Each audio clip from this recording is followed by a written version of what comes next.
You're dead to me. Permanently. The words hung in the air, brittle and sharp, amplified by the tinny speaker of the phone. My father's voice, usually a rumbling authority, was now thin, reedy, and laced with an almost theatrical finality. He was on speakerphone, his smug face, pixelated but unmistakable, staring at me from the screen propped against a stack of unread mail on my kitchen counter. He'd insisted on a video call.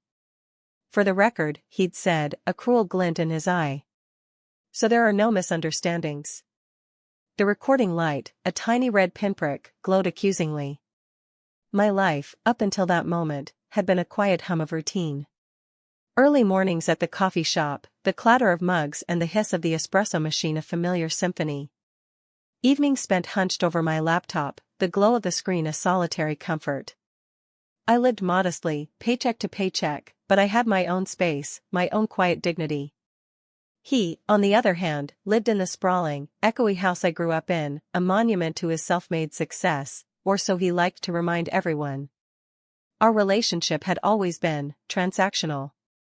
My achievements were never quite enough, my choices always a disappointment. I was the prodigal daughter who never returned with the fanfare he expected, the one who dared to carve out a life outside his carefully constructed narrative. He'd always held the purse strings, not just financially, but emotionally.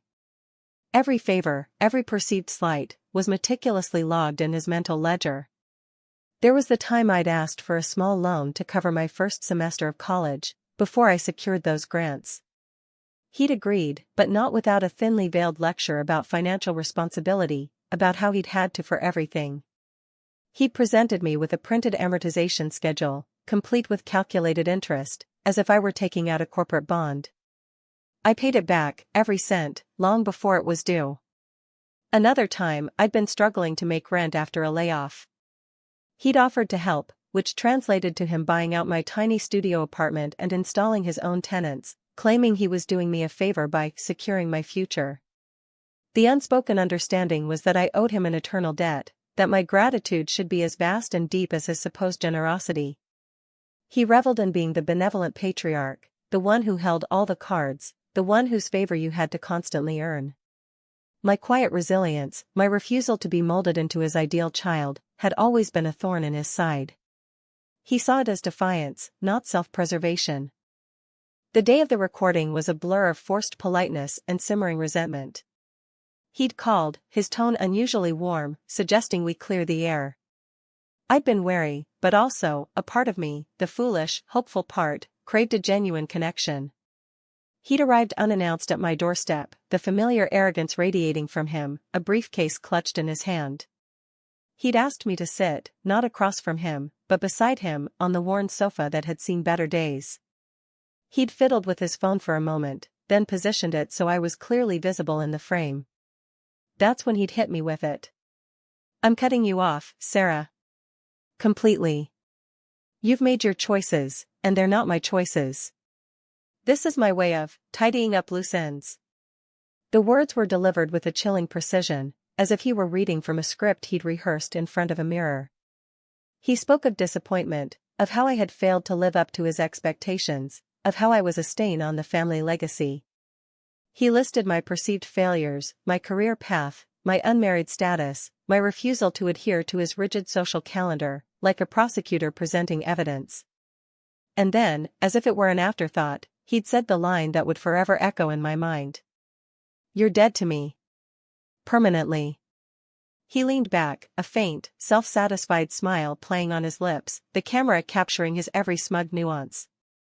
He waited, his gaze fixed on me, expecting tears, begging, a dramatic outburst. But all I felt was a profound, icy calm. It was as if a dam had broken, not with a torrent of rage, but with the slow, inexorable seep of something finally dissolving. In that moment, something shifted. The years of veiled criticism, of emotional manipulation, of feeling perpetually inadequate, coalesced into a singular, cold clarity. He thought he'd won. He thought he'd delivered the final blow, leaving me shattered and dependent. But he'd underestimated me. He'd always seen my quietness as weakness, my independence as stubbornness. He didn't understand that within that quiet strength lay a reservoir of resilience he could never touch. The recording light blinked, a silent witness to his supposed triumph. But it was also capturing his downfall. I didn't argue, didn't plead. I simply looked at him, my gaze steady. When he finished his pronouncements, I stood up. "Thank you for your time," I said, my voice level, devoid of any emotion. I walked to the door, opened it, and stepped out, closing it gently behind me. He was left alone with his recording, his victory, and the silence that would soon swallow him whole. That night, I didn't sleep. I didn't cry. I planned. He'd always been meticulous about documentation, about contracts and paperwork. He believed that was the true measure of control. He'd always been the one to hold the deeds, the loan agreements, the power. He'd never imagined I would be the one to wield that power. I remembered the casual mention, years ago, during one of his grand pronouncements about his financial acumen, of a small investment property he'd acquired.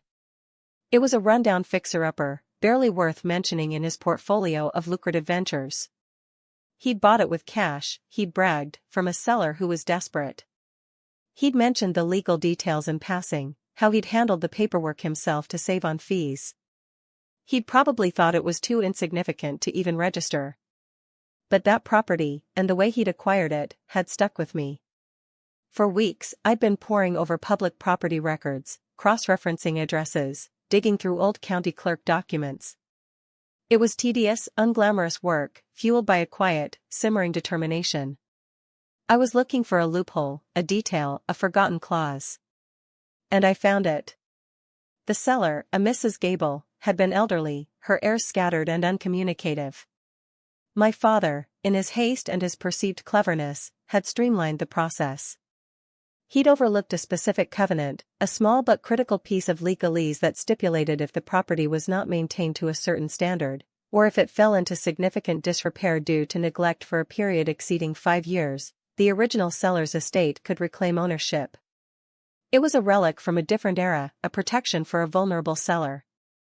And he had, inadvertently, left himself wide open.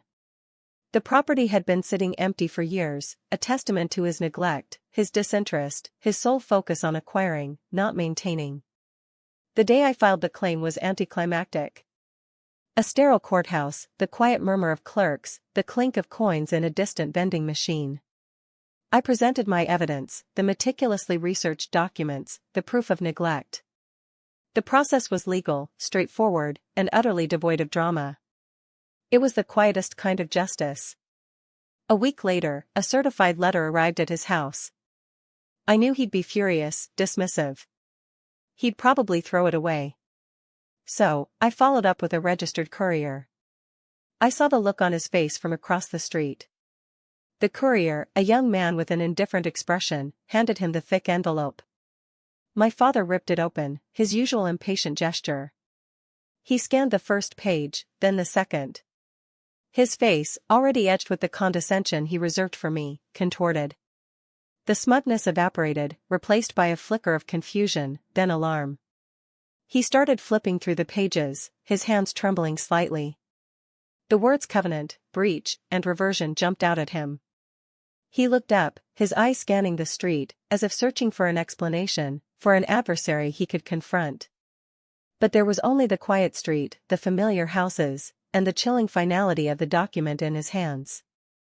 His empire, built on a foundation of perceived control and financial dominance, had just developed a significant crack. The fallout was a symphony of frantic text messages and whispered phone calls. My mother, bless her heart, immediately launched into damage control, her messages a desperate plea for family unity. My siblings, caught in the crossfire, sent a barrage of confused and accusatory texts. What did you do? Dad's furious. He says you're trying to ruin him. They were the flying monkeys, tasked with delivering his rage, with attempting to guilt me into submission. But I didn't respond. I let the messages pile up, the unread count a silent testament to my newfound peace. He tried calling, of course. I let it go to voicemail. His voice, a desperate, wheezing sound on the recording, was a pathetic echo of the man who had once commanded such fear. He spoke of lawyers, of repercussions, of how I would regret this.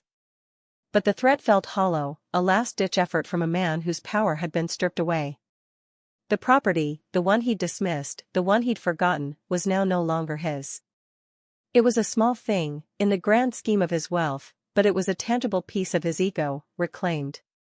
He'd wanted to disown me, to erase me. Instead, he'd inadvertently signed away a piece of himself. The silence that followed was the most profound sound I had ever heard.